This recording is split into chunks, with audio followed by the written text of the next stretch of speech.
Okay, so good morning, everyone. Glad you're here. Welcome to Helping All People Flourish, which is a training on the neurosciences. If you didn't catch it on the flyer, NEAR stands for Neuroscience, Epigenetics, Adverse Childhood Experiences, and Resilience. My name is Kaylin Gilman. I'm the Outreach Coordinator for the Clallam Resilience Project, and I'm here with my colleague, Amanda Sanders, who is running tech today. So Amanda, would you like to introduce yourself? Sure. My name is Amanda Sanders, and I work for Lutheran Community Services, and I'm enthusiastically involved with the Clallam Resilience Project and a couple other things that are happening in our community. And I'm just really grateful. This is my first time ever doing tech support, so I'm sweating right now, even though it's really not that hard. So if I mess up, then please just have a deep breath for me. Yes, grace and compassion all around. Thanks, Amanda.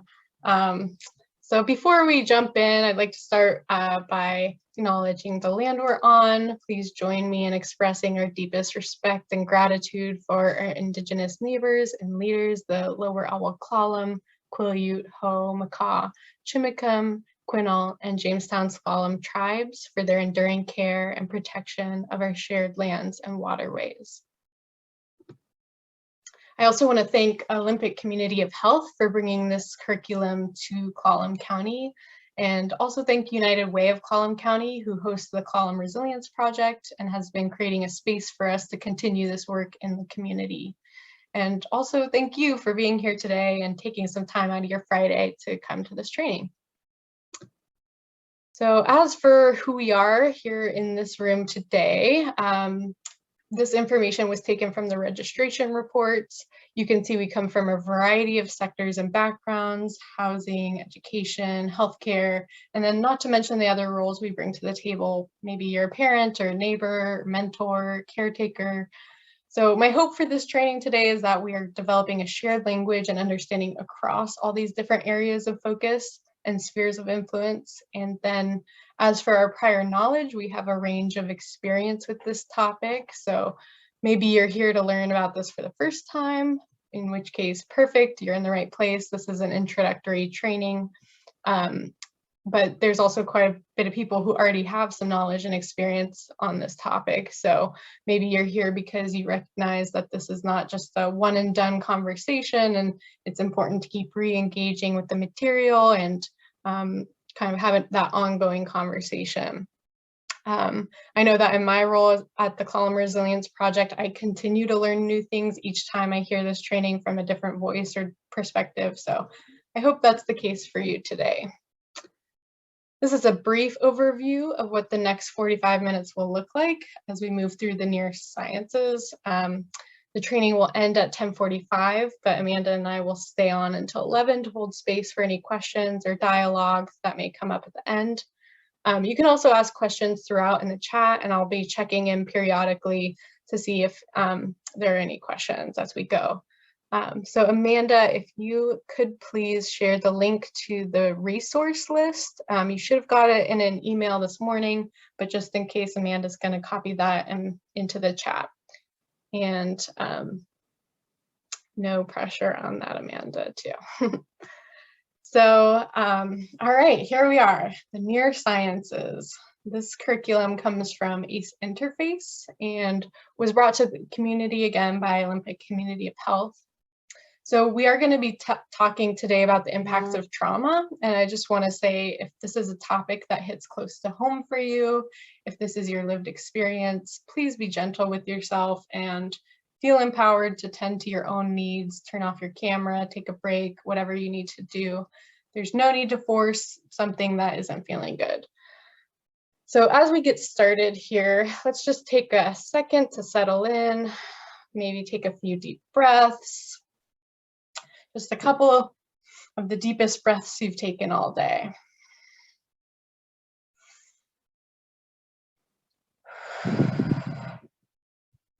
Letting go of the day this far. Letting go of what's to come and allowing yourself just to kind of land here in this moment. So we're going to kick things off with an exercise called the Teeter Totter. So in the chat, I'd like you to answer this question on the left, or just doing the question on the left first. What helped you thrive as a child, or what would have helped you thrive as a child?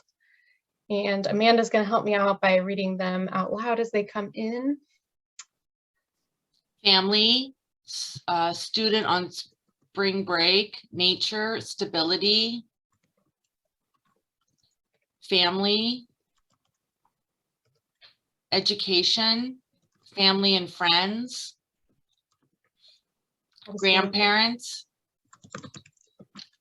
pastor. Great, thank you. Protection. Yes. Do you want more? I'm going to go ahead and transition to the next question. So these are all great examples of factors that help children thrive.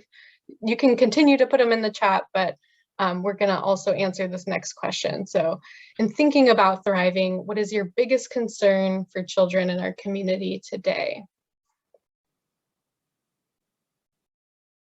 Emotional health, mental health, addiction. Absolutely. Yeah, peer pressure, support, state of the world, social media. I'm sorry, I missed one of those. Lack of connection. Yeah. Too much free time. I said safety, just Okay. to throw it out there. Thank you. I'm guessing that's a lack of safety. Is that correct, Rachel? Yeah, I think just with the number of,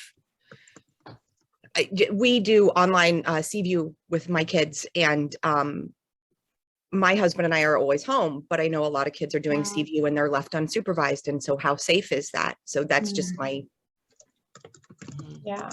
was my thought process to it. Yeah. Lack of supervision. Thanks, Amanda.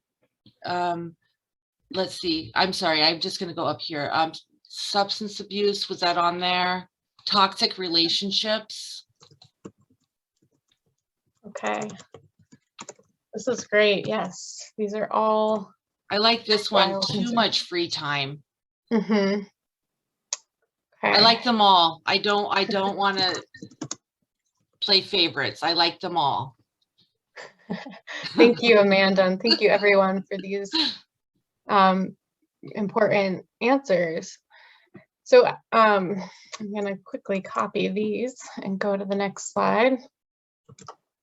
So another way that we can think about these two sides of the teeter-totter are actually areas of vulnerability and resilience. And we can think about the fulcrum, or the balancing point, as that which makes up our physiology. So that little cloud-looking thing in the center is supposed to be a brain, and the squiggly lines there are DNA. So our experiences in life can actually push that fulcrum one way or the other and tip the scales for us. So in essence, this is what our presentation is about today. You can see we have the neurosciences here, the neuroscience, the epigenetics, adverse childhood experiences, and resilience. So starting with neuroscience, let's begin by looking inward. Inside each of us is a nervous system, which is made up of our brain, our spinal cord, and our nerves. And this system is constantly gathering information about the world around us and about our internal experience. So what's that noise over there? How's my body temperature? Am I hungry? What's touching my skin? We're constantly gathering that information all the time, every day, even when we're not aware of it. And that information is sent to our brain, which processes and integrates and filters out what isn't important. So what's the purpose of all this? Ultimately, this process is about survival. Our nervous system is constantly scanning for cues of danger and safety. So I'm going to share about 4 minutes of this video about the nervous system. If you want to watch the whole thing later, I think it's about 8 minutes. You can find it on the resource list.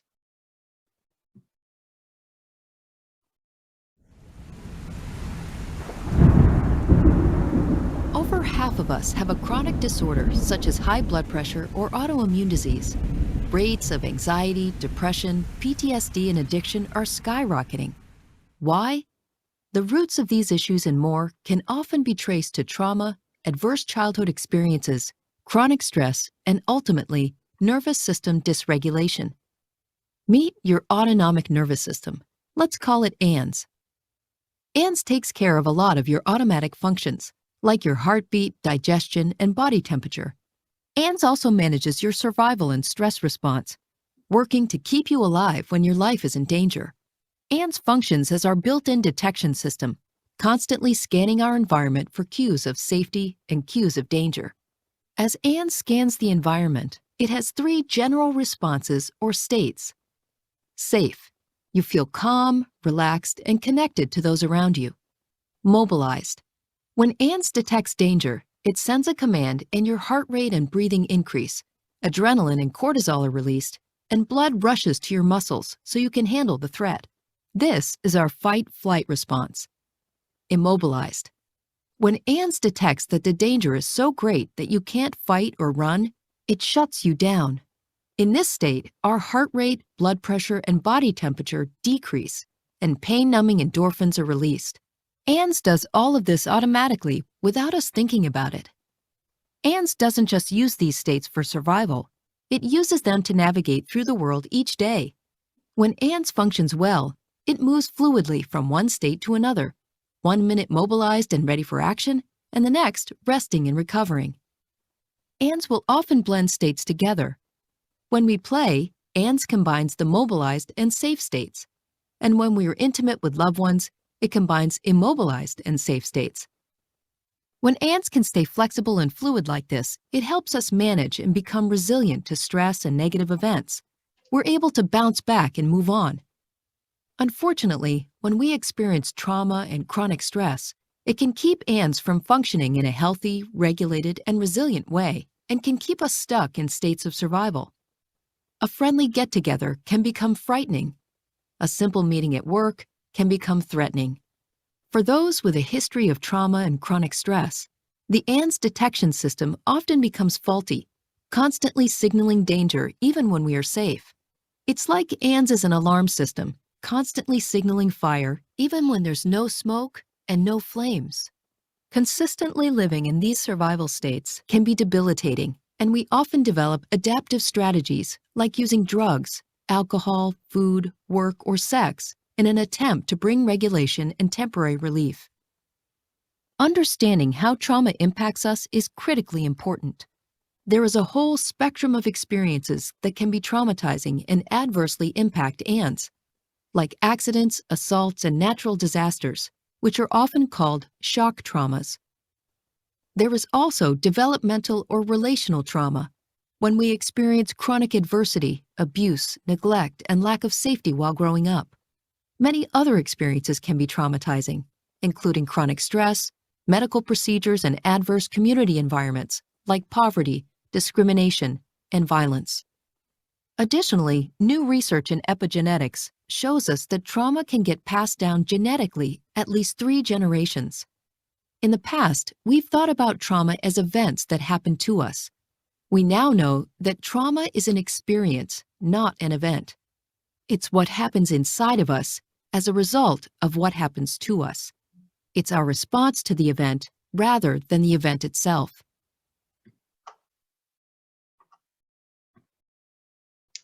So as we can see from the video, our experiences and our interactions don't just reside in our mind, but they're actually imprinted on our nervous system and our physiology as well. So what does that mean for a child who experiences a lot of adversity early on in life? Obviously, everyone has their own unique story with lots of nuances, but for the sake of illustration, let's imagine these 2 life paths. One child grows up in a household where he is repeatedly exposed to danger. He often witnesses domestic violence, he's experiencing physical and emotional abuse from a caregiver, and there's substance dependency, which results in inconsistent care. He never knows when there's going to be food on the table or when violence will erupt. For his own survival, it may become necessary for him to learn to adapt to his environment.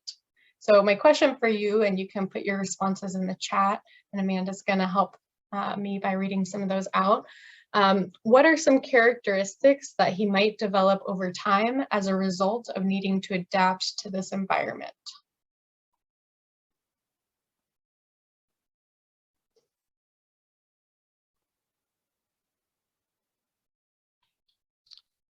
Polarizing views, values, delayed development, drug abuse, addiction, anger, disconnected emotionally, hypervigilance, Absolutely. deflection, self-abuse.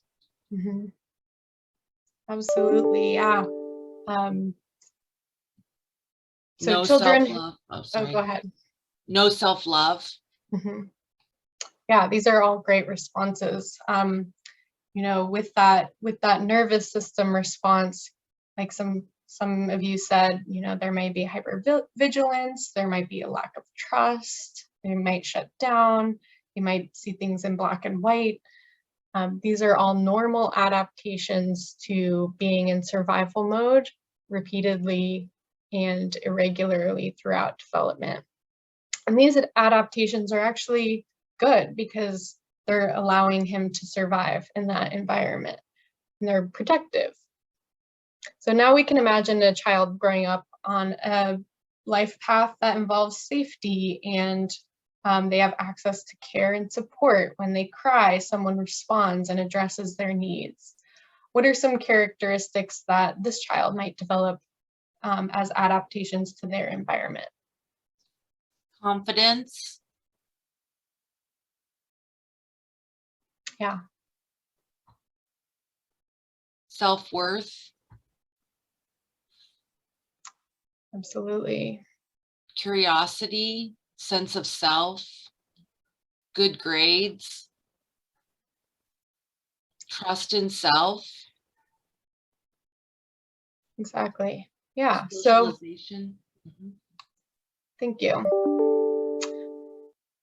So in this way, it's not just children in dangerous environments that are adapting. Everybody's adapting to their environment growing up. And they can have these adaptations can have lasting impacts. Let's take a closer look at brain development specifically. So at birth, babies already have a few neural connections, as you can see on the left. It's not a completely blank slate.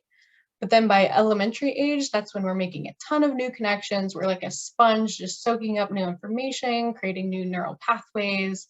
And these new neural pathways are based on our experiences and the information we receive from the world around us through the nervous system. So by puberty, around the age of 14, there's actually a pruning process that occurs. So we actually don't keep all of the neural connections that we make as a child. We keep the ones that we're utilizing, and the ones that we aren't using so much start to fade away. So let's imagine for a moment that child who grows up in a household that's physically or psychologically dangerous. The neural connections that are going to be strengthened and fortified are the ones relevant to survival, and other connections may be lost in the pruning process. And this may be challenging when that person shows up in social situations. At school, for example, a child with adaptations that have left them hypervigilant, on edge, distrustful of adults may lead to behaviors that appear disruptive. And as we see in the video, people may read situations as threatening even when they aren't in imminent danger. So if the institutions and adults around that child don't have a solid understanding of those behaviors as adaptive and supporting survival, they may respond to those behaviors with punishment. If we want people to be able to thrive in certain types of environments, we need to create the experiences and opportunities for them to develop those skills. Just as a firefighter or an EMT receive lots of training and mentorship and guidance to learn how to function in a highly chaotic environment, some children and adults too are going to need training and mentorship and guidance in how to thrive in a calm or controlled environment. So we can't change what has happened already in early childhood, but the more we learn about the nervous system, the more we can begin to work with it intentionally in any given moment. So even right now in the middle of this training, we can take a pause to breathe, maybe find a little spinal alignment. So if you'd like to join me in experimenting a little bit, you can try aligning your head over your heart and your heart over your hips. And as you inhale, see if you can find a little lift through the front of the body, and you might find a lift in your chest or your heart. And as you exhale, imagine grounding down through the spine and the back of the body. And when we come into this space of spinal alignment, actually our brainstem at the back of our neck there functions like a drain for our cerebral spinal fluid, which circulates down and around our spine and coats all our nerve endings. So when we're in that kind of hunched over posture, you may relate with on the left there, many of us find ourselves there throughout the day. It doesn't allow our cerebral spinal fluid to drain as properly and circulate properly. So this is just like one small thing you can drop into your day every now and again, finding that spinal alignment, just bringing a little more nervous system health into our everyday.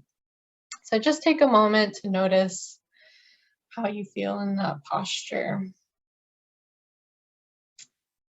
And this is concluding our N portion of the training, the neuroscience portion. So just want to check in and see if there's any questions in the chat, Amanda, or if anybody else has questions they want to ask at this point. There are no questions in the chat at this point. Okay. So moving into epigenetics. Epigenetics is a relatively new scientific field that explains how our experiences and our environment can create changes in how our DNA is read and transcribed. So it's not changing the DNA itself, but it's leaving markers on our DNA that can get passed on to offspring. So someone could exhibit signs of trauma without having actually been exposed themselves. Epi means on top of, genetics, your genes. So the good news about epigenetics is that not only can trauma be transmitted through the generations, but the healing of trauma has that potential as well. In thinking about historical trauma, sometimes that term can be misleading because when we hear the word historical, we tend to think of something that happened in the past. But historical trauma is very much with us here in the present. So this slide is from a 2009 study that asked Indigenous children in North America about their daily thoughts of loss. So we can see here that roughly 1 in 4 children are thinking every day or more about loss of people they knew, of language of their people, and losses associated with alcoholism. 1 in 5 are thinking every day or more about loss of culture, land, and spiritual ways. And 1 in 6 are thinking about every day or more about loss of trust, family ties, and respect. So these are heavy burdens for children to bear. The questions here are asking about their thoughts, but as we know, this doesn't just affect their minds, but their genetics and their nervous system as well. That being said, resilience and healing are also passed down through the generations and are present with us in the moment. So that was the very brief section on epigenetics. We just scratched the surface, but if you want to learn more, there is a short video on the resource list. It's only like 3 minutes. It's animated. It's kind of fun to watch, and it does a much better job of explaining these concepts than I can. So I encourage you to check that out if you're curious. And other than that, are there any questions that came in the last minute? I just wanted to let you know that I put the title of the YouTube video, just in case you would like to look it up by the title. I don't have the resource list in front of me, so I quickly found that. I'm a very good tech support, huh? Yes, thank you for that. All right, so moving quickly into the average childhood experience section. So far, we've been talking about the effects of toxic stress on individuals. Now we're going to zoom out a little bit and talk about the effects of trauma on the population as a whole. So we'll turn to the field of epidemiology, or the study of disease and health in a population. And we're going to be taking a closer look at a large-scale study looking at the enduring effects of adverse childhood experiences across the lifespan, also known as the ACE study. So the ACE study was conducted in the early 90s by these two scientists, Drs. Robert Anda and Vincent Felitti. They were looking to see if there were any connections between adversity experienced during childhood and health outcomes later in life. The CDC and Kaiser Permanente partnered together to study over 17,000 participants in San Diego. This study was pretty unique at the time. So previously, scientific studies had looked at a single type of adversity, like childhood sexual assault, for example, and a single health outcome, like obesity. And that's exactly what Dr. Felitti was studying prior to teaming up with Dr. Anda for the ACEs study. So the ACE study is unique because it provided the opportunity to look at how multiple forms of childhood stressors can affect multiple types of health challenges later in life. They selected 10 types of adversity to study, which you can see listed here. So this includes several types of abuse and neglect, as well as various household dysfunctions, like having a caregiver who's incarcerated or a caregiver living with mental illness or substance dependence.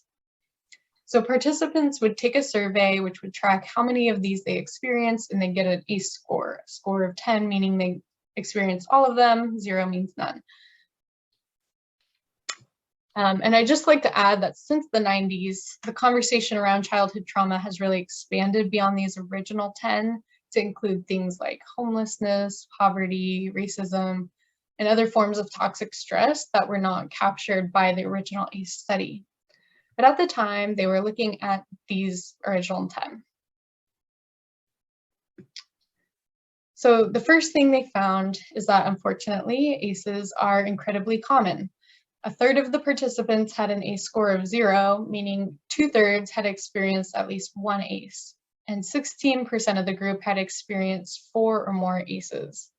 And this study was conducted with people who were on a preventative health care plan. They were majority white, middle class, educated, and employed population with access to some of the best healthcare in the world. Another thing they found is that people who report high ACE scores are more likely to develop health problems such as cancer, diabetes, heart disease, and depression. In fact, as the ACE score goes up, the percentage of people with these health and social problems also goes up. So you can see on the left-hand column is people with 0 ACEs, and the right-hand column is 5 or more ACEs. This is called the dose-response relationship. Another example of a dose-response relationship is the more gas you put in your car, the more miles you can drive. In this case, where there's a higher dose of adversity, the higher percentage of the people with health problems.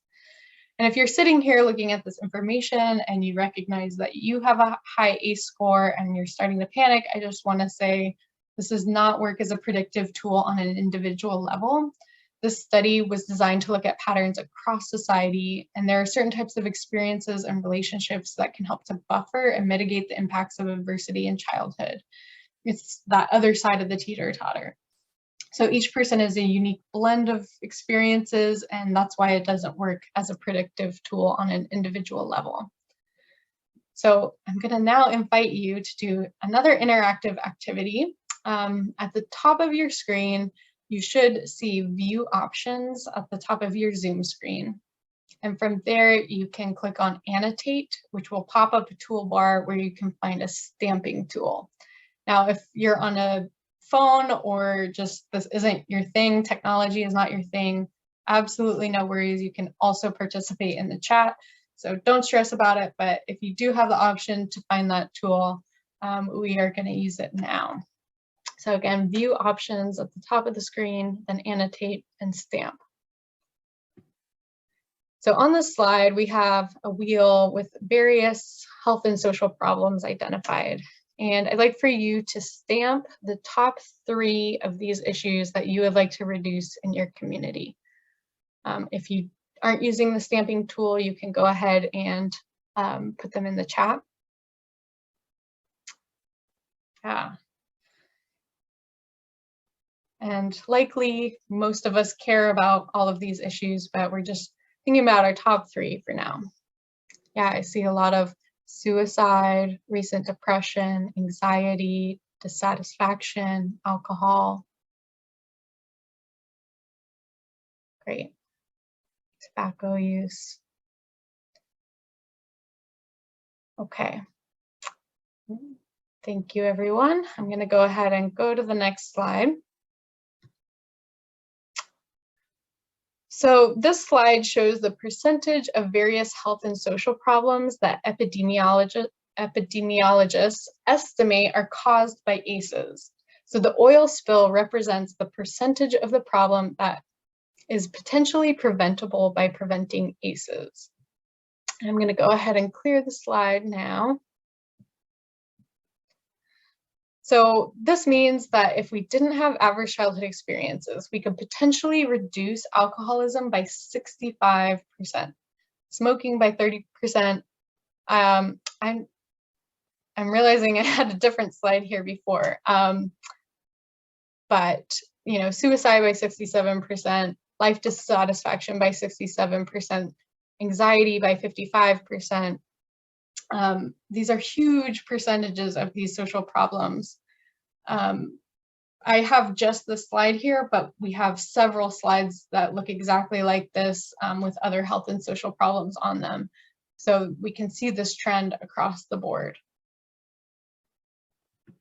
So the ACE study really helped us change the way we think about public health and human behavior. The old model suggested that poor choices and behaviors led to negative health outcomes. What the findings of this study helped us to understand is that not only does early exposure to toxic stress lead to negative health outcomes, but that our parents' and grandparents' experiences of adversity can impact us as well, passed down through our genes.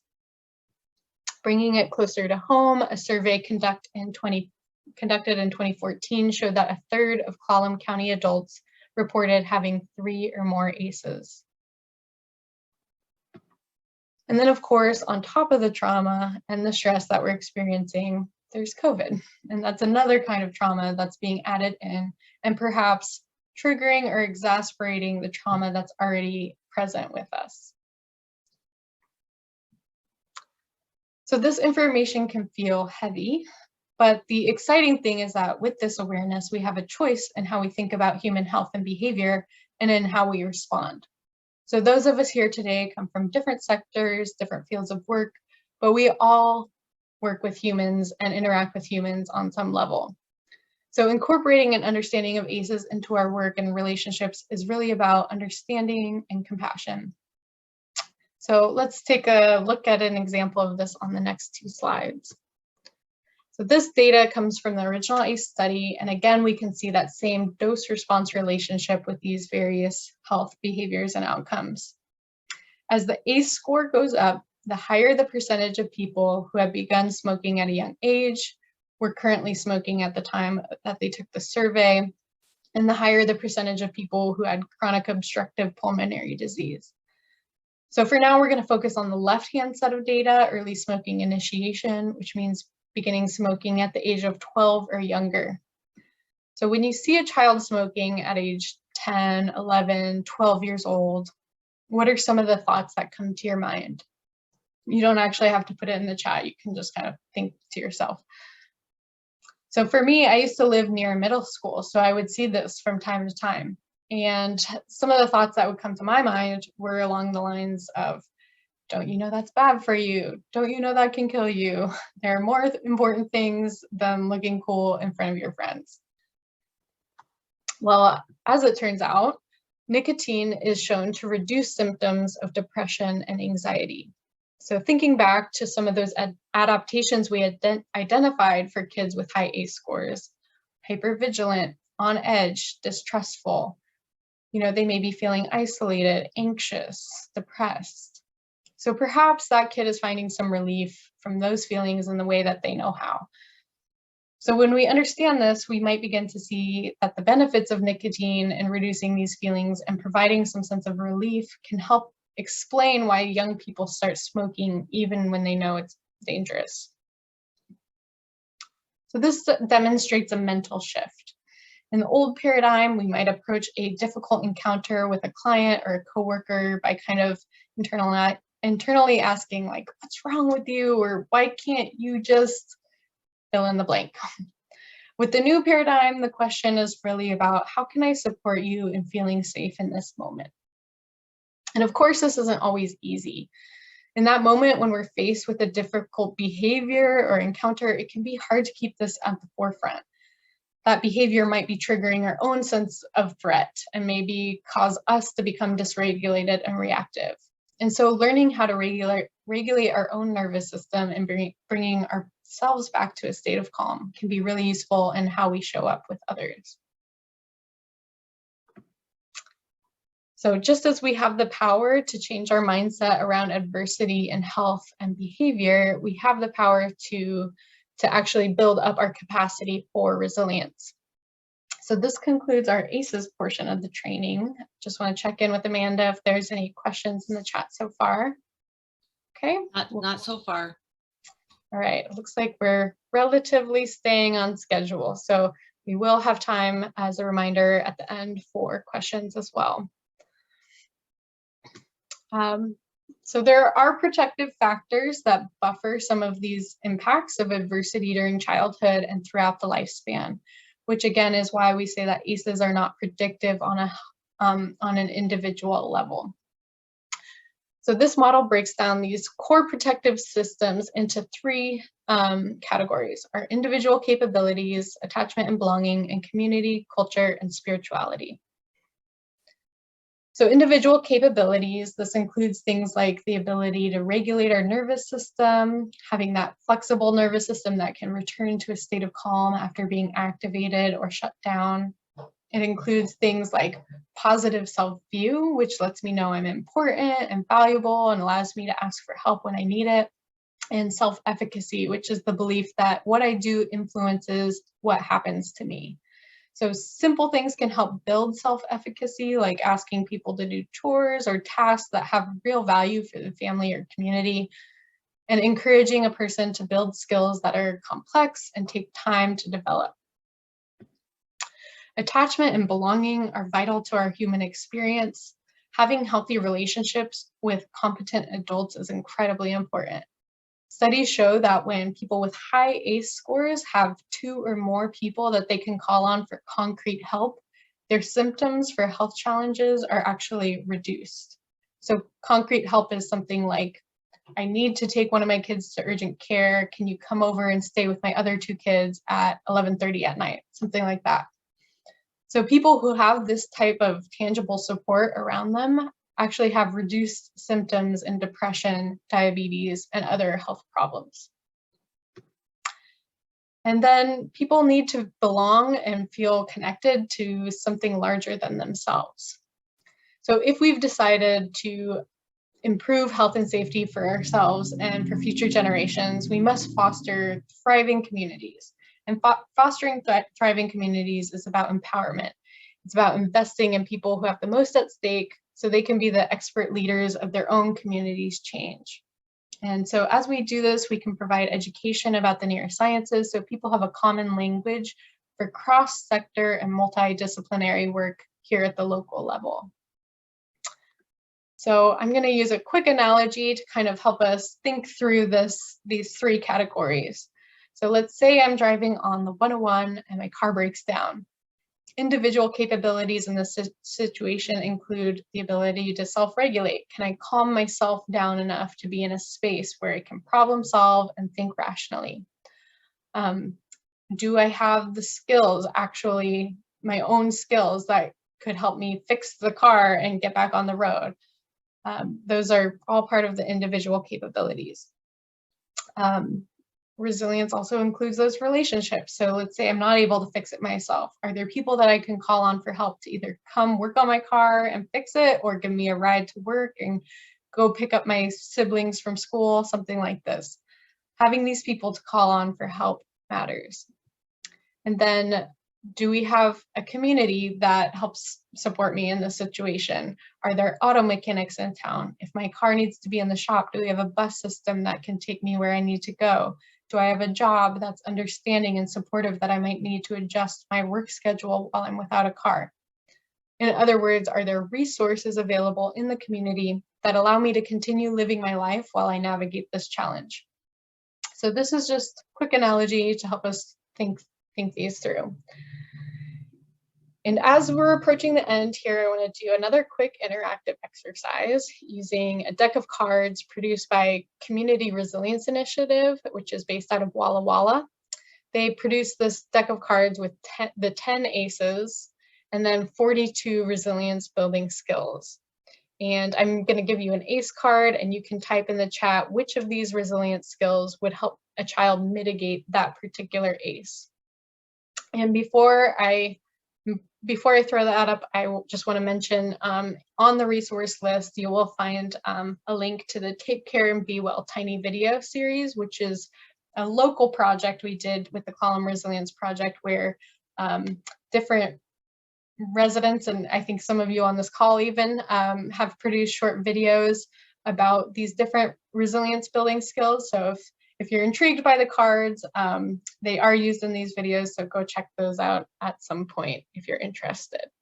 So jumping in, the first ACE, hopefully you can read these. I'm not sure how big it is on your screen, but the first one is loss of a parent to death or abandonment. And so you can put in the chat which of these resilience cards is most appropriate for helping a child mitigate the impact of that ACE. And I'll just read them out in case it's hard to see. So attachment to a caring adult, expressing feelings, the ability to calm oneself, having clear expectations and rules, giving back to the community, and modeling appropriate behavior. So several people put in attachment to a caring adult, and several people put in expressing feelings. Absolutely. Yes. Thank you. And I'm going to go ahead to the next one. We'll just do one more.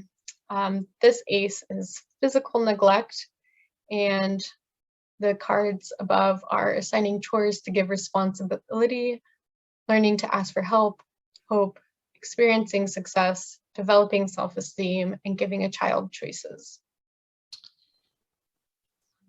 And the answers here are hope, learning to ask for help, hope, hope, hope, hope. Great, thank you. Developing self-esteem. Absolutely. All right, so as we wrap up, a lot of times we come away from trainings like this wondering, what's next? What do I do with this information? And because we're dealing with human beings, there is no formula for how to implement this information. I can't tell you exactly how to apply it in your workplace or in your relationships.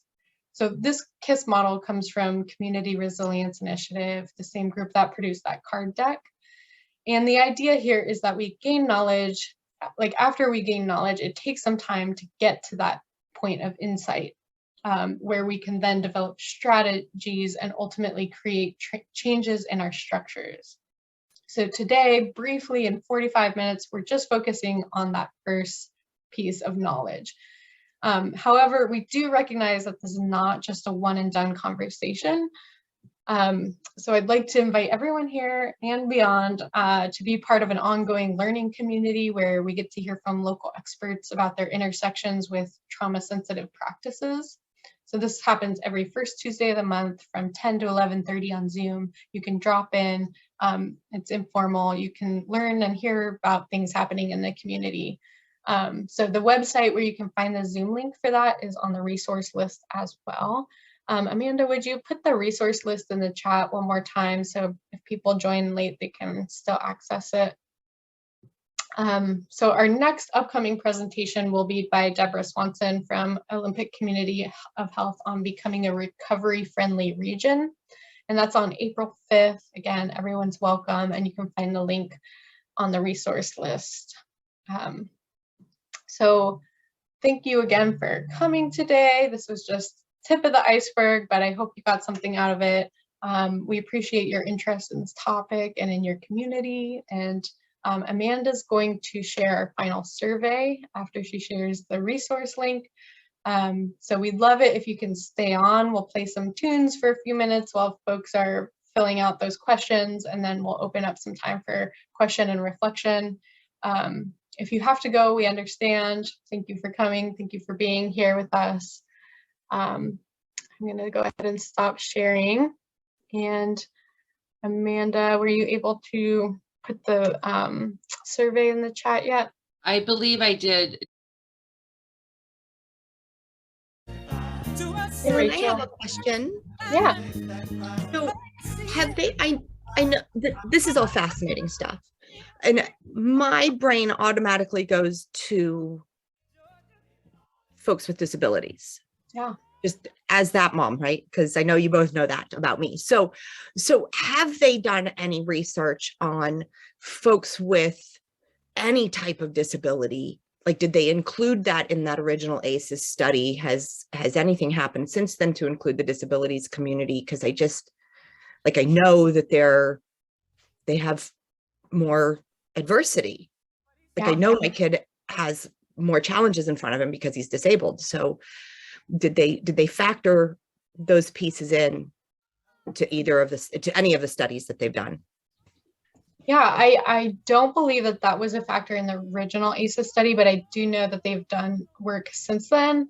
I'm not going to claim to be an expert on that. So that's something I'd be happy to follow up with. I'm going to send out an email with the recording and the resource list. Thanks, Cindy. And so I can try to do some thinking on that, because I think that's a really good point that you make, and that isn't something that is recognized enough. So I'll try to find some resources on that to send out. That'd be great. Thank you. It's just an interesting piece, because we know, and I don't mean, I say just, but I don't mean it to be not inclusive, but when we have kids that have just an intellectual disability versus kids that have just a physical disability, right? Those are two different animals, so to speak, two different data points.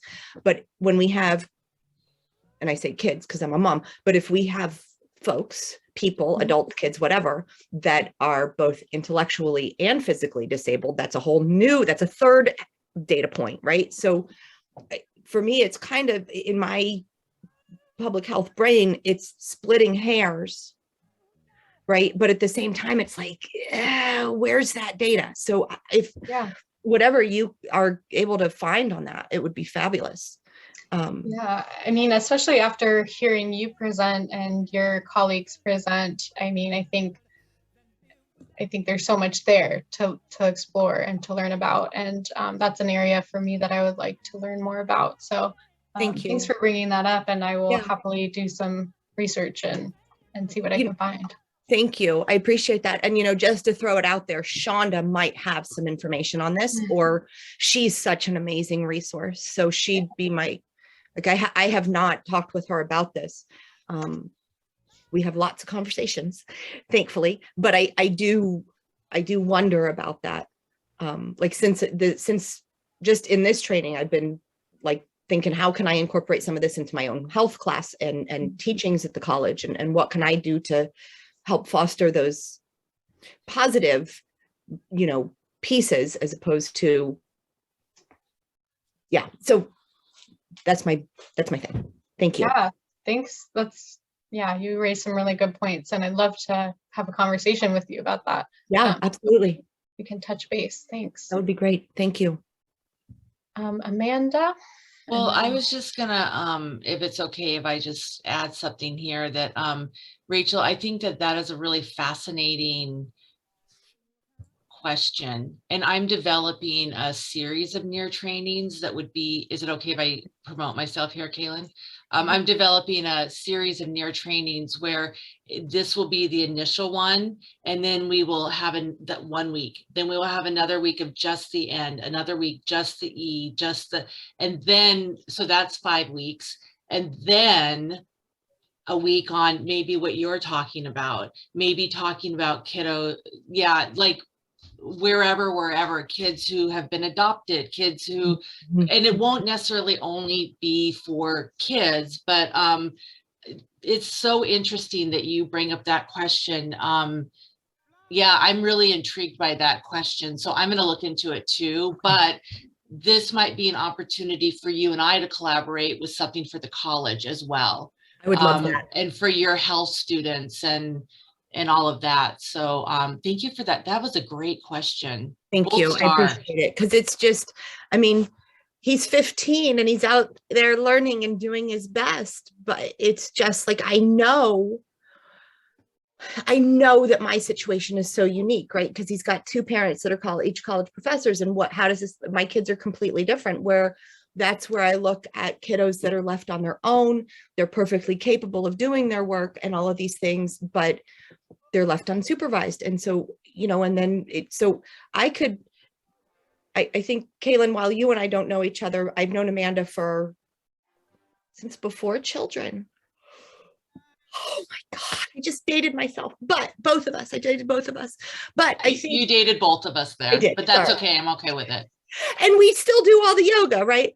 But if I really could spend, like, my public health brain is just really churning away right now with all of these questions that I'm thinking about. And I would love to talk with the two of you ladies further about this at another time. So that way I'm not taking up everybody's time, because I know that Todd and Mark have their hand raised and their camera is on. So I'm going to mute myself, because otherwise I will just keep talking.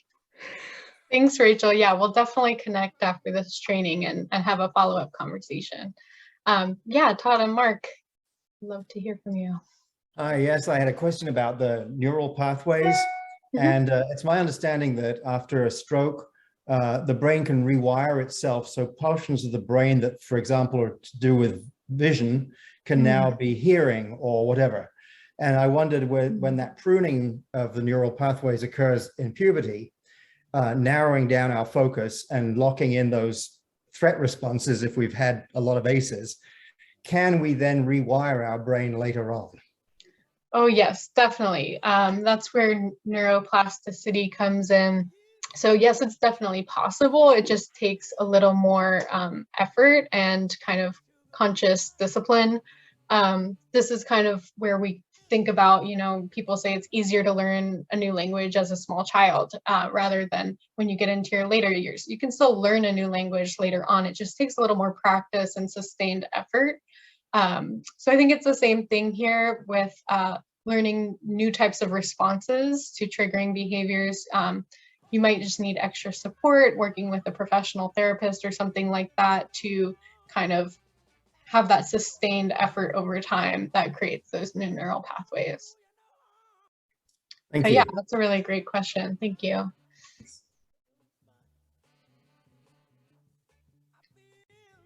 Any other questions or reflections? Thoughts that people had? Such a quick packed 45 minutes, so it's a lot to take in.